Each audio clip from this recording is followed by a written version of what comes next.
Do you know that some trucking companies routinely will push the limits? They drive faster and they overload trucks just to complete their load. Why would they do that?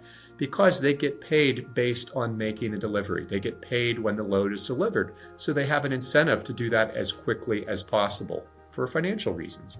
The problem with driving too fast or driving with an overloaded truck means it compromises the safety of those on the road around it. A heavier truck will take longer to stop. A heavier truck is more difficult to turn, and a heavier truck can act unpredictably. We've had cases with many victims who've been hurt by trucking companies who pushed the limits in an effort to put more money in their pockets. You may be wondering, what can I do? We want you to be safe on the road, so we often talk about ways that you can keep yourself and your family safe. Staying safe around trucks means giving those trucks extra space that they need in order to drive safely.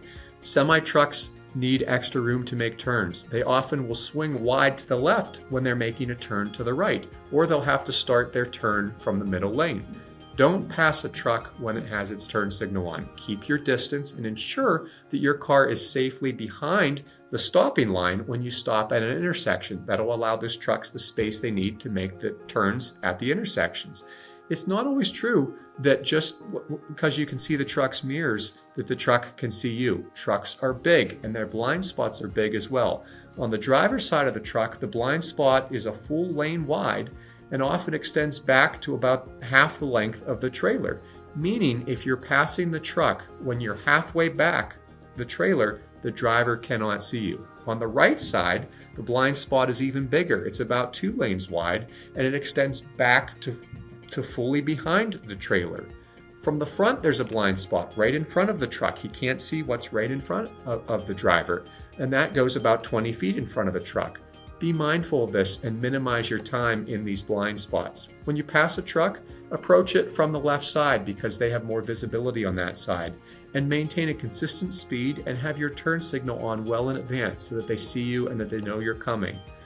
You want to check your rearview mirror behind you to make sure that you can see if there's a truck moving into the lane behind you. Check your rearview mirror to ensure you can see the truck before moving into the lane in front of it as well. Make sure when you're moving back in front of the truck, you're not doing so right in front of it in that blind spot.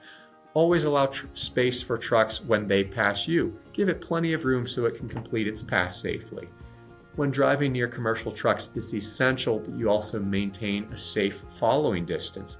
Leave at least 4 seconds between the truck and where you are. So when the truck, say, goes under an overpass, you want to count 1 Mississippi, 2 Mississippi, up to 4 Mississippi, so that that's enough space until you go under that same underpass. That's what we mean by the following distance. Keep that 4-second distance.